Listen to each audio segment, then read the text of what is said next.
Hello दोस्तों, refix India के YouTube channel पे आपका फिर से स्वागत है। तो दोस्तों, आज की वीडियो में हम बात करेंगे, हमारे पास सेट है सोनी कंपनी का। तो अभी सोनी कंपनी के जो सेट होते हैं, काफ़ी सारे टेक्नीशियन को प्रॉब्लम आती है सोनी के सेट को रिपेयर करने में, क्योंकि हमारे जो सेट होते हैं काफ़ी बार ये ब्लिंकिंग मोड में चले जाते हैं, यानी कि प्रोटेक्शन मोड में चले जाते हैं। अभी जो मेरे पास सेट है उसकी कंडीशन मैं आपको दिखाता हूँ। सबसे पहले मैं आपको दिखाता हूँ इसका जो मॉडल है। यहाँ पे अगर आप देखेंगे तो सोनी का मॉडल है KLV 40EX 430 मॉडल है। और अगर आप इसके अंदर देखेंगे तो कुछ इस तरीके का मदरबोर्ड जो होता है इसके अंदर देखने के लिए मिलता है। तो यही बोर्ड जो है हमारे को मिलता है 32 इंची में भी, यानी कि 32 इंची का भी सेट आता है इस तरीके का। तो अभी क्या है कि इसके अंदर जो प्रॉब्लम है ये मेरे पास डेड कंडीशन में है, यानी कि ये नो इंडिकेटर में है। तो अभी इसको चेक करना है, तो स्टेप बाय स्टेप हम इसको देखेंगे किस तरीके से चेक करेंगे और किस तरीके से इसको रिपेयर करेंगे। तो सबसे पहले मैं आपको इसकी कंडीशन दिखा देता हूँ, क्या कंडीशन है। यहाँ पे इसकी पावर लगाते हैं, पावर लगा के चेक करते हैं। यहाँ पे मैं इसकी पावर लगा लेता हूँ और सेट हमारा ऑन है यहाँ से। जैसे कि अगर आप यहाँ पे देखेंगे तो इसकी कंडीशन ये है कि हमारा ये डेड कंडीशन में है। यहाँ पे जो इसके बटन होते हैं सारे टच होते हैं, लेकिन अभी ये हमारे पास डेड में है। तो इसको देखते हैं इस बोर्ड को किस तरीके से हम रिपेयर कर पाएंगे। काफ़ी सारे टेक्नीशियन क्या होता है, सारी चीज़ें चेक करने के बाद प्रोसेसर का सोचते हैं प्रोसेसर ख़राब है या फिर सॉफ्टवेयर का इशू है। तो इस कंडीशन में देखिए सब चीज़ें चेक करनी पड़ती है, तभी हमारे को ये चीज़ें क्लियर होती है कि सॉफ्टवेयर में दिक्कत है या इसका जो CPU है वो ख़राब है। यहाँ पे क्या है, अगर हम इसको चेक करेंगे तो सबसे पहले मैं मल्टीमीटर को सेट कर लेता हूँ DC वोल्ट की रेंज पे। और यहाँ पे जो है इसको मैं ग्राउंड दे देता हूँ इससे। तो यहाँ पे अगर आप देखेंगे तो सबसे पहले यहाँ पे हमारा ये अडेप्टर लगा हुआ है, और ये अडेप्टर से जो हमारी सप्लाई निकलती है, तो सबसे पहले यहाँ पे देखेंगे तो कुछ यहाँ पे फ्यूज लगे होते हैं। ये हमारा फ्यूज लगा हुआ है, तो फ्यूज पे अगर मैं यहाँ पे सप्लाई देखता हूँ तो मुझे कितना वोल्ट यहाँ पे देखने के लिए मिल रहा है, इसको मैं आपको दिखा देता हूँ। तो यहाँ पे ये 19 वोल्ट की सप्लाई है जो कि हमारी परफेक्ट तरीके से आ रही है। और ये जो 19 वोल्ट है ये हमारा पास हो रहा है क्लियर। और ये 19 वोल्ट जो होता है दोस्तों, ये जाता है हमारे सभी जगह मतलब जैसे अगर आप देखेंगे तो ये हमारा ड्राइवर सर्किट है, ड्राइवर में जाता है। और जितने भी इसके अंदर रेगुलेटर लगे होते हैं, ज़्यादातर इसके अंदर बक कन्वर्टर लगे होते हैं, तो सभी बक कन्वर्टर की जो इनपुट वोल्टेज होती है वो इसमें 19 वोल्ट ही होती है। तो यहाँ पे अगर हम देखते हैं तो ये हमारा जो वोल्टेज है, अगर आप यहाँ पे देखेंगे तो ये हमारा कुछ PF लगे हुए हैं। तो PF पे अगर हम वोल्टेज चेक करते हैं तो 19 वोल्ट हमें ओके मिल रहा है। और ये 19 वोल्ट की सप्लाई जो है इस बक कन्वर्टर के अंदर जा रही है। तो बक कन्वर्टर की जो आउटपुट वोल्टेज है, अगर हम यहाँ पे चेक करते हैं तो यहाँ पे हमें कोई भी वोल्टेज देखने के लिए नहीं मिल रहा है। अब यहाँ पे इसलिए नहीं मिल रहा है क्योंकि ये जो वोल्टेज रेगुलेटर है हमारा, ये 12 वोल्ट का रहने वाला है, क्योंकि जब हमारा बोर्ड ऑन होगा तभी हमारा यहाँ पे 12 वोल्ट की सप्लाई आएगी। लेकिन इसके अलावा जितने भी बक कन्वर्टर लगे हुए हैं, अगर आप यहाँ पे देखेंगे तो इस बक कन्वर्टर के अंदर भी हमारा वोल्टेज आता है 19 वोल्ट की सप्लाई। यहाँ पे देखेंगे 19 वोल्ट ओके है। और इसकी अगर हम आउटपुट वोल्टेज चेक करते हैं तो यहाँ पे देखेंगे तो 1.2 वोल्ट की सप्लाई हमारे को परफेक्ट तरीके से मिल रही है। तो यानी 1.2 वोल्ट का जो रेगुलेटर है ये हमारा ओके है। यहाँ पे भी देखेंगे तो एक रेगुलेटर लगा हुआ है, इसकी आउटपुट वोल्टेज अगर हम चेक करते हैं यहाँ पे, तो ये जो इनपुट वोल्टेज है 19 वोल्ट की सप्लाई इनपुट हो रही है। और यहाँ पे देखते हैं तो इसका 5 वोल्ट की सप्लाई है आउट हो रही है। तो 5 वोल्ट हमारा ओके है। उसके बाद यहाँ पे भी बक कन्वर्टर लगा हुआ है, देख सकते हैं छोटा सा बक कन्वर्टर है। तो 19 वोल्ट की सप्लाई इनपुट ले रहा है। और इसकी आउटपुट वोल्टेज चेक करते हैं तो ये हमारा 3.3 वोल्ट की सप्लाई आउट कर रहा है। ये जो 3.3 वोल्ट की सप्लाई है ये हमारे इस टेस्टिंग पॉइंट से होकर माइक्रो प्रोसेसर के अंदर जाती है। यहाँ पे देखेंगे प्रोसेसर लगा हुआ है। तो ये जो 3.3 वोल्ट की सप्लाई है प्रोसेसर में जाती है, जिससे हमारा प्रोसेसर स्टार्ट होता है। लेकिन फिलहाल हमारे यहाँ पे जो वोल्टेज है 1.2 वोल्ट 1.8 वोल्ट, यहाँ पे भी अगर वोल्टेज देखेंगे तो यहाँ पे भी एक रेगुलेटर लगा हुआ है। तो इसकी इनपुट वोल्टेज मैं चेक करता हूँ सबसे पहले, तो 19 वोल्ट इनपुट है। और आउटपुट में अगर मैं यहाँ पे देखता हूँ तो इसके आउटपुट में वोल्टेज हमारे को मिलना चाहिए 5 वोल्ट 1.5 वोल्ट। तो यहाँ पे 1.5 वोल्ट की सप्लाई ये भी ओके है।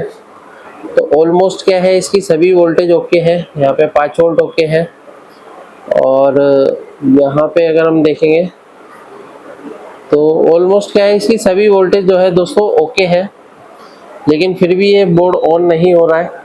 तो यहाँ पे अगर हम देखेंगे तो ये रैम की वोल्टेज होती है 1.5 वोल्ट। तो 1.5 वोल्ट रैम के अंदर इनपुट हो रही है परफेक्ट तरीके से। अभी ये सभी वोल्टेज ओके होने के बाद भी हमारा बोर्ड जो है ऑन नहीं हो रहा है। तो इसके अंदर क्या है, हमारे को कहीं पे शॉर्टिंग नज़र नहीं आनी चाहिए। यहाँ पे अगर आप देखेंगे तो ये हमारे जो माइक्रो प्रोसेसर है, माइक्रो प्रोसेसर के आसपास में कोई शॉर्टिंग नहीं नज़र आनी चाहिए। जब भी आप चेकिंग करते हैं तो यहाँ पे देखिए कई सारे रेजिस्टेंस लगे होते हैं, जिनको पैक रेजिस्टेंस भी बोलते हैं, कई बफर रेजिस्टेंस भी बोलते हैं। तो कई बार क्या होता है, ये भी ओपन हो जाते हैं, तब भी इस तरीके की दिक्कत हमारे को देखने को मिलती है, क्योंकि ये जो हमारी रोम आईसी होती है, यहाँ पे अगर आप देखेंगे तो इसके अंदर जो नैंड फ्लैश का यूज़ किया गया है, तो नैंड फ्लैश आईसी और जो माइक्रो प्रोसेसर है हमारा, इन दोनों के बीच में कम्युनिकेशन होता है। अगर ये कम्युनिकेशन नहीं होगा तो भी हमारा जो बोर्ड है वो नो इंडिकेटर मोड में रहेगा। लेकिन अभी क्या है कि हमारा ये सब चीज़ें ओके है, ये हमने सारी चीज़ें चेक कर चुके हैं। तो है यहाँ पे अगर हम और देखते हैं तो और हमारे को कोई भी वोल्टेज, देखिए कोई भी वोल्टेज मिसिंग नहीं मिल रही है। तो यहाँ पे अगर हम देखेंगे शॉर्टिंग हमारे को चेक करनी है, तो शॉर्टिंग चेक करने के लिए मल्टीमीटर को कंटिन्यूटी पॉइंट पर लगा लेते हैं। और ये जो माइक्रो प्रोसेसर है, इस माइक्रो प्रोसेसर पे अगर हम चेक करते हैं तो यहाँ पे हमारे को देखिए शॉर्टिंग नहीं नज़र आनी चाहिए। देखिए ओके है, यहाँ पे कोई शॉर्टिंग नहीं है। यहाँ पे देखेंगे ये भी ओके है, ये भी ओके है। तो ऑलमोस्ट यहाँ पे जो रेजिस्टेंस है ये ओके है, ये ओके है। तो यहाँ पे जो जितने भी हमारे कैपेसिटर लगे हुए हैं, देखिए जब भी आपको चेक करना होता है, अगर ये माइक्रो प्रोसेसर के आसपास में जितने भी पीएफ है, अगर ये बीप साउंड देते हैं तो इसका मतलब क्या है कि हमारा माइक्रो प्रोसेसर शॉर्ट होता है, तब इस तरह की कंडीशन मिलती है। और ये बोर्ड थोड़ा सा मिलना भी पॉसिबल नहीं है, क्योंकि मार्केट में अभी ये सेट अभी चल नहीं रहे हैं।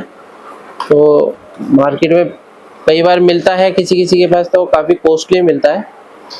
तो अभी हम इसी को रिपेयर करने की कोशिश करेंगे, क्योंकि इसको ओरिजिनल ही रिपेयर करना है हमारे को। तो यहाँ पे जो है हमारे को कोई भी शॉर्टिंग जो है देखने के लिए नहीं मिल रही है। तो अभी देखते हैं कि जो हमारी रोम आईसी है, रोम आईसी की भी वोल्टेज देखिए। वोल्टेज के लिए यहाँ पे हमारा एक पीएफ लगा हुआ है। इस पीएफ पे अगर हम वोल्टेज चेक करते हैं तो यहाँ पे भी हमारे को जो वोल्टेज मिलना चाहिए 3.3 वोल्ट मिलना चाहिए। यहाँ पे देखते हैं, यहाँ पे हमें जो वोल्टेज है, ये वोल्टेज हमें नज़र नहीं आ रहा है, इसको देखते हैं। अभी देखिए यहाँ पे जो हमारा वोल्टेज है, देखिए दोस्तों यहाँ पे जो ये हमारी नैंड फ्लैश है, तो ये जो नैंड फ्लैश है, नैंड फ्लैश की जो इनपुट वोल्टेज होती है वो 3.3 वोल्ट की सप्लाई होती है। अभी यहाँ पे जो हमारे को 3.3 वोल्ट है वो यहाँ पे नहीं मिल रहा है, क्योंकि जब तक यहाँ पे 3.3 वोल्ट नहीं आएगा तब तक हमारा ये जो माइक्रो प्रोसेसर है काम करना स्टार्ट नहीं करेगा। तो यहाँ पे जो 3.3 वोल्ट की सप्लाई आ रही है, तो ये चीज़ देखनी पड़ेगी हमारे को कहाँ से आ रही है। इसको सर्किट को ट्रेस करना पड़ेगा, क्योंकि इसका जो सिमेटिक है वो मिलना मुश्किल है, क्योंकि कंपनी नहीं देती है। लेकिन फिर भी हम अपने हिसाब से इसको अगर चेक करेंगे तो यहाँ पे हमारे को 3.3 वोल्ट मिल रहा है,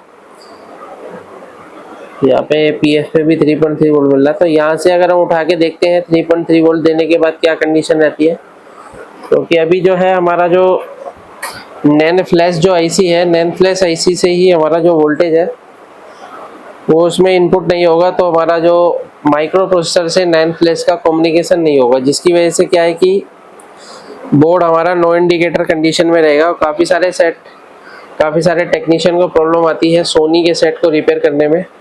तो हमारे जो ट्रेनिंग होती है, ट्रेनिंग के अंदर कंप्लीट सोनी की एक क्लास होती है, जिसके अंदर कंप्लीट बताया जाता है किस तरीके से आपको एरर ठीक करने हैं। तो कई तरीके के एरर सोनी में हमारे को देखने को मिलते हैं। कई बार रीस्टार्ट की प्रॉब्लम आती है, तो रीस्टार्ट देखने को मिलती है।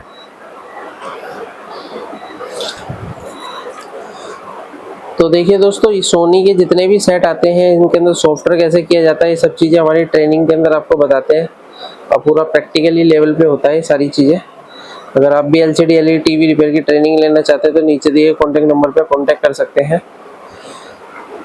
अभी ट्राई करते हैं हम यहाँ से 3.3 वोल्ट उठा के। तो यहाँ से हमारा 3.3 वोल्ट जो है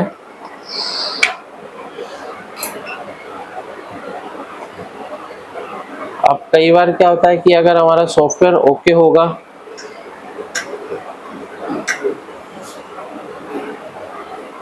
तो सेट की जो कंडीशन है वो ओके होने के चांस ज़्यादा बढ़ जाते हैं, क्योंकि नैन फ्लैश को रिपेयर करना थोड़ा सा डिफ़िकल्ट रहता है, क्योंकि इसकी जो प्रोग्रामिंग सॉफ्टवेयर होते हैं वो इजीली नहीं मिल पाते हैं। तो वो सेम सेट से हमारे को कॉपी करना पड़ता है कई बार, और सेम सेट अभी मिलना थोड़ा सा मुश्किल है। तो यहाँ पे जो है मैंने अभी इसका कनेक्शन दिया है 3.3 वोल्ट का, और 3.3 वोल्ट देने के बाद यहाँ पे दोबारा से पावर देने के बाद हम यहाँ पे चेक करते हैं कि हमारे को 3.3 वोल्ट अभी हमारे को यहाँ पे मिल रहा है, ओके है। तो 3.3 वोल्ट की जो सप्लाई है हमारी बिल्कुल परफेक्ट तरीके से बन रही है। सेट की कंडीशन एक बार देख लेते हैं। तो अभी हमारा जो सेट है ऑन हो चुका है। दोबारा से मैं इसको ऑफ करके ऑन करके दिखाता हूँ। तो अभी हमारा सेट बिल्कुल फर्स्ट क्लास तरीके से ऑन हो रहा है।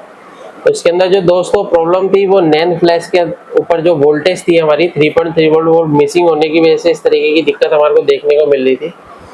तो अगर आप भी LCD LED TV रिपेयर की ट्रेनिंग लेना चाहते हैं तो नीचे दिए कॉन्टैक्ट नंबर पर कॉन्टैक्ट कर सकते हैं। वीडियो आपको पसंद आते है वीडियो को लाइक करें, शेयर करें, कमेंट करें। Thank you.